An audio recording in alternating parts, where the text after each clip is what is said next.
We discussed the pulse spread in the previous class, and the pulse spread is equal to T2 minus T1. So this is how we calculate, you see, the pulse. This is how we calculated the pulse spread in the previous class. T2 is the time taken by lambda 2 in the fiber, and T1 is the time taken by lambda 1 in the fiber. So this is one way to calculate the pulse spread. There is another way to calculate the pulse spread. The pulse spread is represented by delta t, and delta t is equal to minus m, where m is known as the coefficient of material dispersion. We can find out this material of coefficient the coefficient of material dispersion with the help of a graph which is in the book, or we can calculate it with the help of an equation. Delta t will be equal to minus m into delta lambda. So we can calculate the pulse spread with the help of this particular equation as well, where delta lambda is known as the line width of the source or the spectral width of the source, and it is equal to lambda 2 minus lambda 1. We know that lambda 2 and lambda 1 are the wavelengths at the half power points. So we discussed these equations in the previous class. Today we are going to talk about the loss in the light signal due to the pulse spread. The loss will take place in the light signal. Let me represent the light signal by Ls, and the loss will take place in the electrical signal as well. So there will be a loss in the light signal as well as in the electrical signal due to this pulse spread. So in this class we are going to discuss this loss, the loss in the light signal as well as in the electrical signal. Secondly, we are going to establish that the data rate of the fiber optic communication system decreases due to the pulse spread. So we will discuss, you see, this issue as well. The pulse spread reduces, it decreases the data rate of the fiber optic communication system. So these are the issues which we are going to discuss in this particular class. So what we do, we consider a light signal over here. So this is a light signal. This is a light signal. This is a light signal. The time period of the light signal is t, and the frequency of the light signal is f. So we consider one complete cycle of this light signal. The time taken by positive half cycle is equal to t by 2, and similarly the time taken by the negative half cycle of this waveform is also equal to t by 2. So the time taken by the positive half cycle is t by 2, and the time taken by the negative half cycle of this light waveform is t by 2 as well. So we know that the reciprocal of the time period is known as frequency. So frequency, which is the number of cycles per second, will be equal to 1 by t.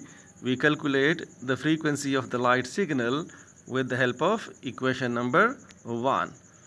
And as far as the pulse spread in this light signal is concerned, the pulse spread should be less than or equal to t by 2. So the pulse spread in the light signal should either be equal to t by 2 or it should be less than t by 2. The maximum value of the pulse spread which is acceptable in the fiber optic communication system will be equal to t by 2. So this is the maximum acceptable spread in the fiber optic communication system.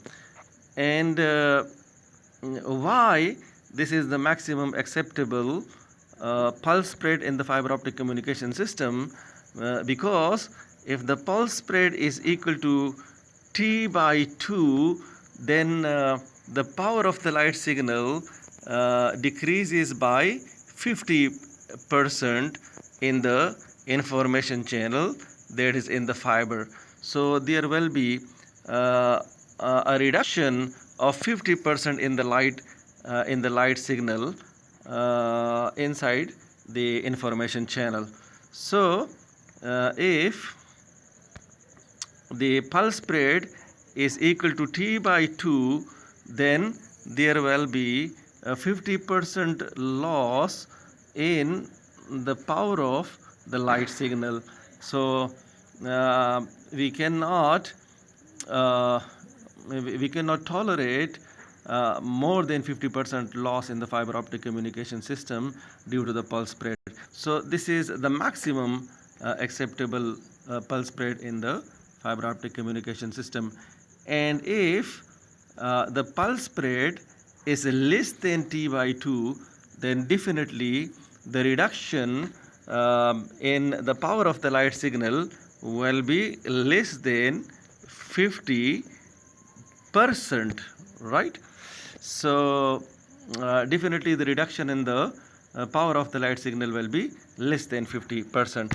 So the maximum value of the pulse spread which is acceptable in this particular case is t by 2, and this pulse spread should either be equal to or less than t by 2.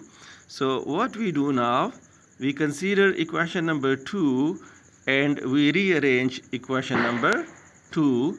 You see, if we rearrange equation number 2, this equation number 2 will give you 1 over t on the left hand side, and it will give you 1 over 2 multiplied by delta t on the right hand side. So let us rearrange equation number 2. So you see, we will rearrange equation number 2 later on. Let us consider the fiber which is the information channel in the fiber optic communication system. P1 is the input power of the light signal and P2 is the output power of the light signal in this information channel. And if the pulse spread is equal to t by 2, then the output power will be equal to 50% of the input power. So excuse me.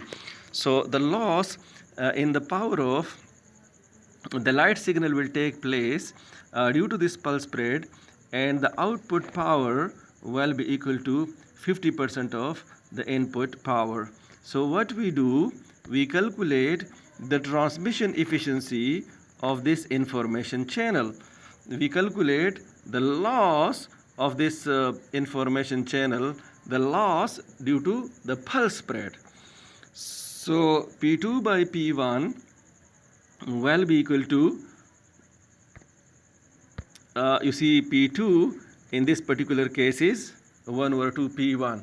So P2 by P1 will be equal to 1 over 2 P1 divided by P1, and the transmission efficiency of this information channel will be equal to 1 by 2, which is basically equal to 0.5.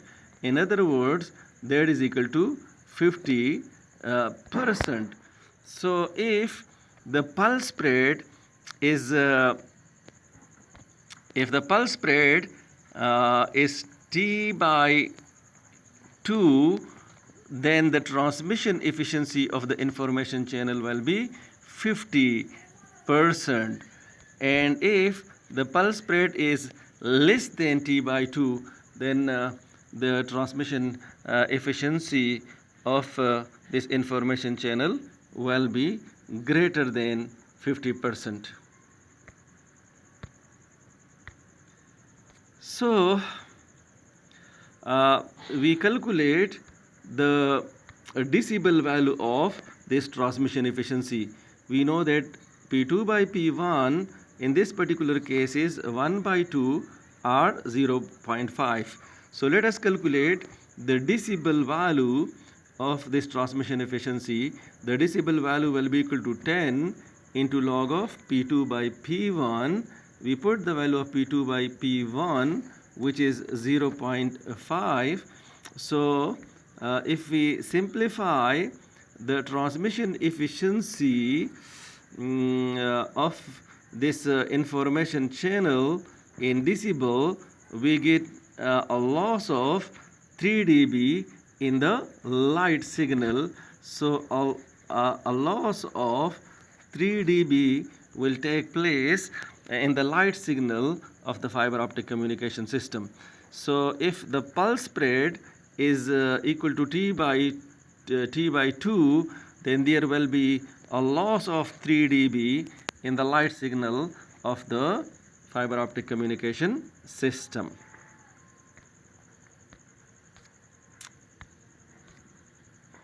So you see, we have already simplified equation number 2. Let me consider equation number 2 once again. This is equation number 2, and we rearrange this equation number 2. If we rearrange this equation number 2, we get this particular equation. So we get 1 over T, and 1 over T will be equal to 1 over 2 delta T, and it will also be equal to 0.5 divided by delta T, right? This is delta T. So 1 over T will also be equal to 0.5 divided by delta T, and we know that the reciprocal of the time period is known as frequency. So the frequency of the light signal in this particular case will be equal to 1 over 2 delta T, and this is the frequency at which there is a loss of 3 dB in the light signal of the fiber optic communication system. So the frequency which is given in equation number 3 will give you a loss of 3 dB in the light signal of the fiber optic communication system. So what we do, we consider the length of the optical fiber.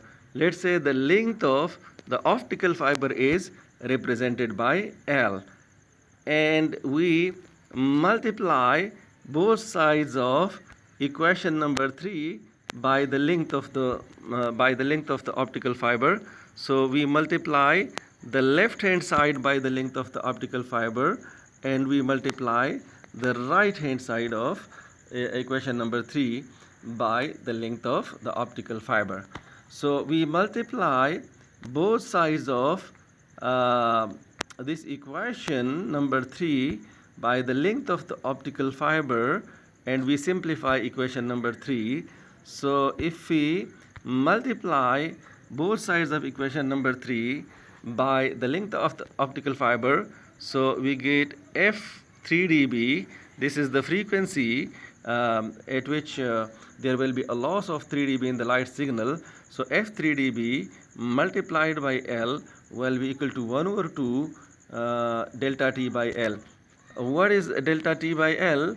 Delta t by L is known as the pulse spread per unit length.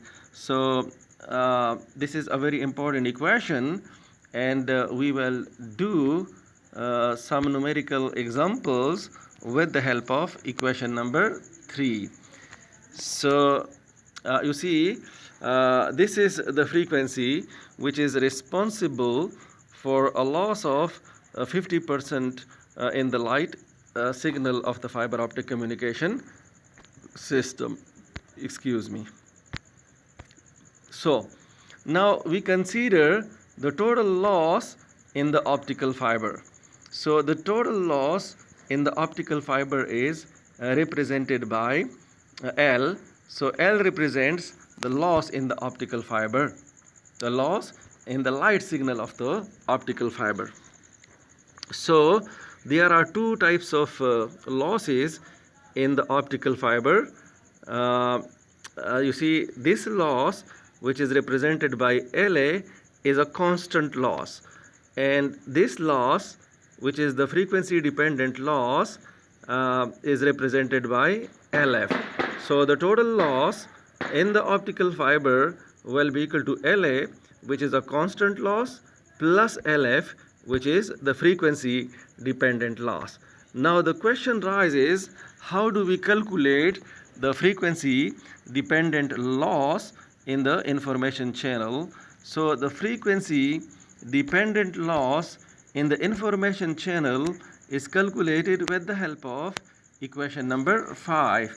So we use equation number 5 to calculate the frequency dependent loss. So the frequency dependent loss is equal to minus 10 into log of e raised to power minus 0.693 into f by f3 dB whole square.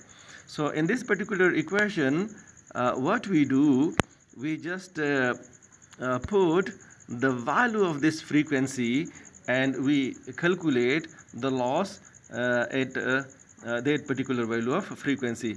So we can put different values of the frequencies in this particular equation number 5, and we can calculate the corresponding values of the losses.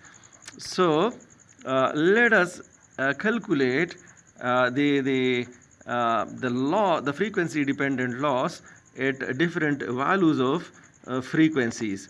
So we consider equation number 5 once again, and we calculate the loss in the light signal at this particular frequency. So when f in equation number 5 is equal to f3 dB, then there will be a loss of 50% in the light signal of the fiber optic communication system, and a 50% loss is represented by 3 dB loss. So if the frequency in equation number 5 is equal to f3 dB, then there will be a loss of 3 dB in the light signal of the fiber optic communication system. And if the frequency is far less than f3 dB, then the frequency loss will be approximately equal to 0. So there will be no loss in the information channel of the fiber optic communication system if the frequency is far less than f3 dB. There is another important frequency. Let us consider this particular frequency. So if the frequency is equal to 0.71 f3 dB, then there will be a loss of 1.5 dB in the light signal of the fiber optic communication system. So this loss of 1.5 dB is very important. We will discuss the importance of this loss in the coming sections. So when the frequency is equal to 0.71 f3 dB, then there will be a loss of 1.5 dB in the light signal of the fiber optic communication system. So the frequency, you see the frequency at which there is a loss of 1.5 dB in the light signal of the fiber optic communication system is equal to 0.71 into f3 dB. This is a very important frequency. We will talk about the importance of this frequency in the upcoming sections of this class. So we consider this particular diagram. In this particular diagram, ES stands for the electrical signal. The electrical signal is converted into light signal with the help of light emitting diode. So the light emitting diode converts the electrical signal into the light signal. The light signal travels along the information channel, there is along the fiber, and then this light signal is converted into electrical signal by the photodiode, which is also known as photodetector. So in this particular diagram, this block represents the light emitting diode, which converts the light signal into the electrical signal into light signal, and this block represents the photodetector or photodiode, which converts the light signal into electrical signal. So why do we consider this diagram? We have discussed, you see, the loss in the light signal.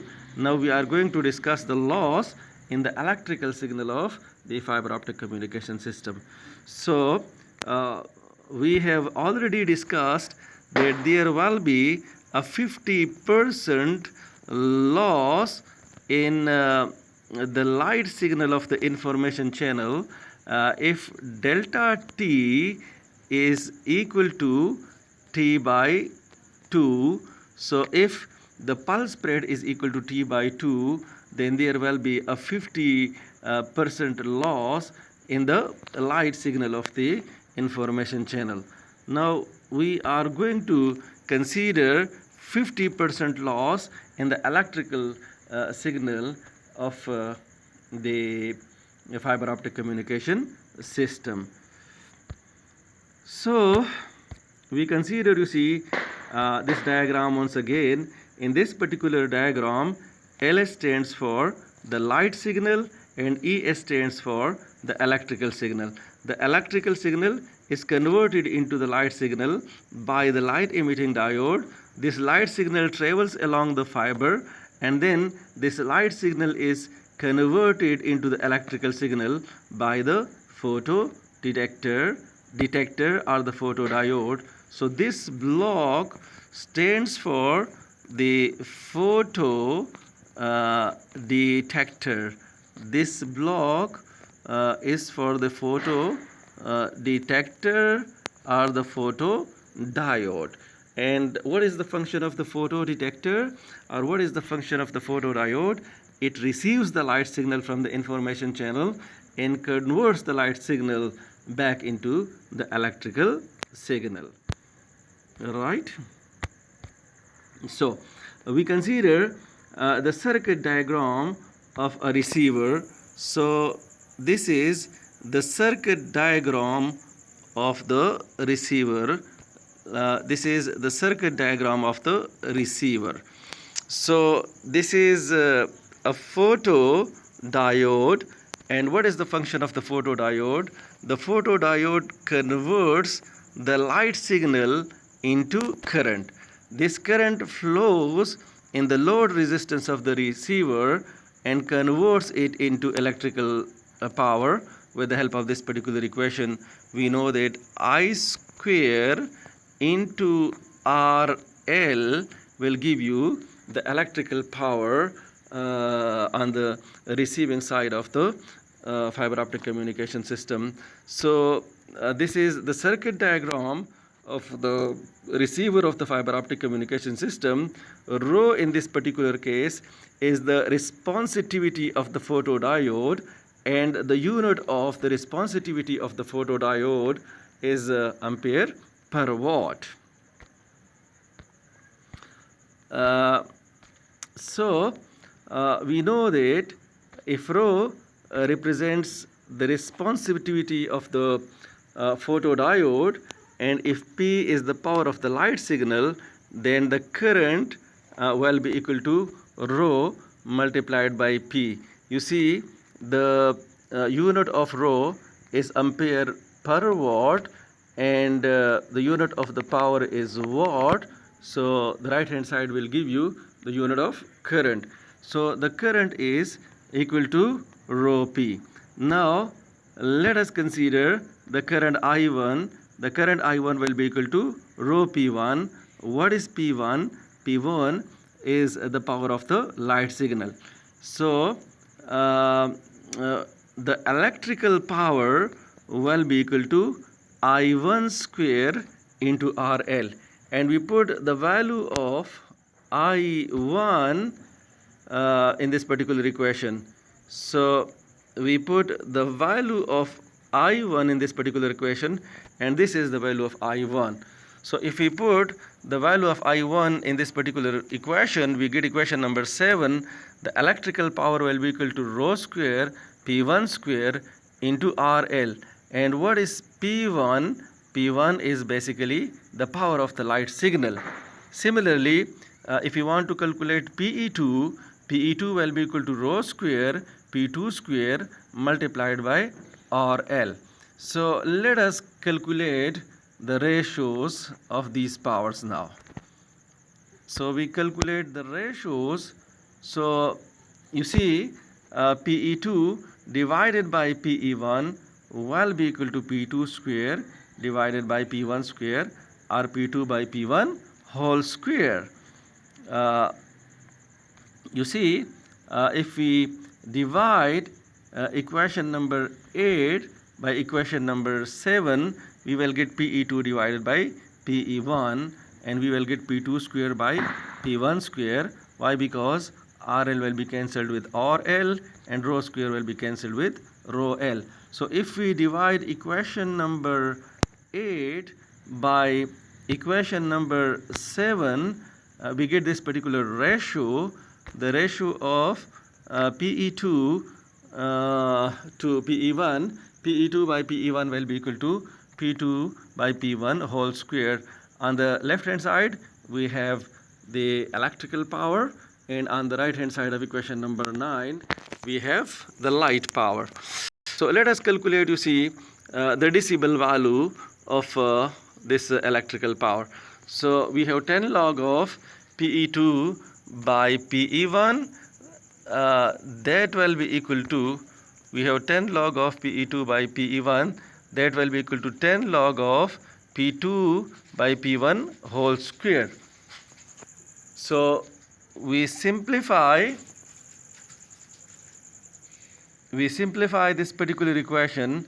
So dB electrical, the left hand side gives you dB electrical, will be equal to 2 multiplied by 10 log of P2 by P1. Okay, and you see 10 log of, let me consider 10 log of P2 by P1.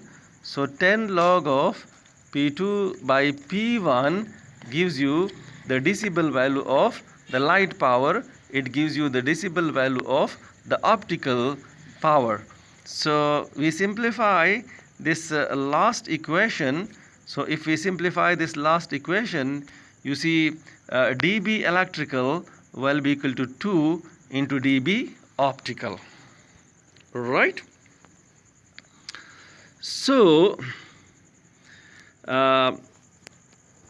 let me consider the last equation over here.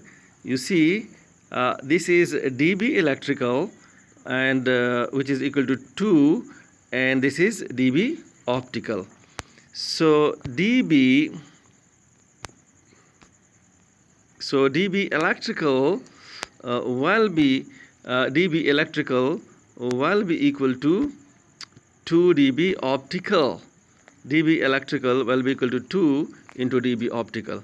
So you see, if dB optical is 1.5, you see if dB optical is 1.5, so 2 into 1.5 will give you 3 dB. So the loss in the electrical signal will be 3 dB if the loss in the light signal is 1.5. So if the loss in the light signal is 1.5, then the loss in the electrical signal will be 3 dB. So it means that the frequency which gives you a loss of 1.5 dB in the light signal will basically be equal to the frequency which gives you a loss of 3 dB in the electrical power, right? So we go to this side. So F 3 dB electrical will be equal to F 1.5 dB optical, and this F 1.5 dB optical was equal to 0.71 F3 dB optical. So F3 dB electrical will be equal to 0.71 F3 dB optical. So F3 dB electrical will be equal to 0.71, and we already know the value of F3 dB optical. So F3 dB optical is 1/2 delta T. If we simplify the right hand side of the last equation, we get the frequency at which there will be a loss of 3 dB in the electrical signal of the fiber optic communication system. So this is how we calculate the frequency which gives you a loss of 3 dB in the electrical signal of the fiber optic communication system, and it will be equal to 0.35 divided by delta T. We multiply both sides of this equation by the length of the optical fiber. So we have F3 dB electrical multiplied by L, which will be equal to 0.35 delta T by L. So this is another important equation, and we will do some numerical examples with the help of this particular equation as well. Okay, now we consider the relationship between the data rate and the pulse spread, and what we do, we consider return to zero signal, which is known as RZ signal. And in case of an RZ signal, we transmit a bit in the positive half cycle of the signal only. You see, this is the positive half cycle, so we transmit a bit. This is the negative half cycle, we don't transmit a bit. Then we get a positive half cycle, we transmit a bit. We don't transmit, you see, a bit in the negative half cycle. We consider 0 in the positive half cycle, and similarly we consider 1 in the positive half cycle. So in the RZ signal, we consider the bits in the positive half cycle of the signal only. We don't consider any signal, any bit in the negative half cycle, right? So we have 1 1 0 1. You see, we consider 1. We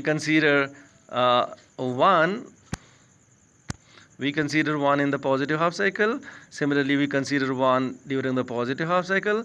We consider 0 during the positive half cycle, and we consider 1 during the positive half cycle. We don't consider any bit either 1 or 0 in the negative half cycle. This kind of signal is known as return to zero signal. So you see, the time period of this analog signal is T, and you see, we transmit only 1 bit in the time period. So let me consider this scenario in the next slide. We transmit only 1 bit in T seconds. So in t seconds we transmit 1 bit. So in 1 second we will transmit 1 or 2 bits. Okay? And the number of bits transmitted per second is known as data rate. So the data rate of this particular system will be equal to 1 over t. It means that we transmit 1 over t bits in 1 second. So the data rate of the return to zero signal is 1 over t. Now we know that 1 over t is basically the frequency of the signal. So the data rate of the return to zero signal is 1 over t. So the data rate of the return to zero signal will be equal to 1 over t is basically the frequency of the signal, and we consider the frequency which is responsible for a loss of 3 dB in the electrical signal, which is 0.35 divided by delta t. So the data rate of the return to zero signal will be equal to 0.35 divided by delta t. And if we focus on this particular equation, this equation shows that if the pulse spread increases, the data rate will decrease. So by increasing the pulse spread, the data rate will decrease. Now we consider the non-return to zero signal. So this is a non-return to zero signal. In a non-return to zero signal, we transmit a bit during the positive half cycle as well as the negative half cycle. So you see, this is the positive half cycle, so we transmit 1. This is the negative half cycle, we transmit 0. Again, this is a positive half cycle, so we transmit 1, and this is a negative half cycle, so we transmit 1. So you see, if we have 1 0 1 1, we consider these bits in the positive as well as the negative half cycle, right? So we consider the bit during the positive as well as the negative half cycle, and you see, this is the time period of the analog signal, and in this time period we transmit 2 bits. Now we transmit 1 and 0, right? We transmit a bit during the positive half cycle as well as during the negative half cycle. So in time t seconds we transmit 2 bits. So if we consider the data rate of this particular system, in t seconds we transmit 2 bits. So in 1 second we will transmit 2 multiplied by 1 divided by t. So we will transmit 2 by t bits in 1 second, and the number of bits transmitted per second is known as data rate. So the data rate of this non-return to zero signal is 2 by t, and we know that the reciprocal of the time period is frequency, so we have 2, and we consider the frequency at which there is a loss of 3 dB in the electrical signal. So if we simplify the right hand side of this particular equation, so the data rate of the non-return to zero signal will be equal to 2 by t, which is equal to 2f 3 dB electrical, and we know the value of f 3 dB electrical. So the value of f 3 dB electrical is 0.35 delta t. So this is the data rate of the non-return to zero signal, which is equal to 0.71 divided by delta t. And as the pulse spread increases, the data rate decreases. So this is the relationship between the data rate and the pulse spread. Thank you so much.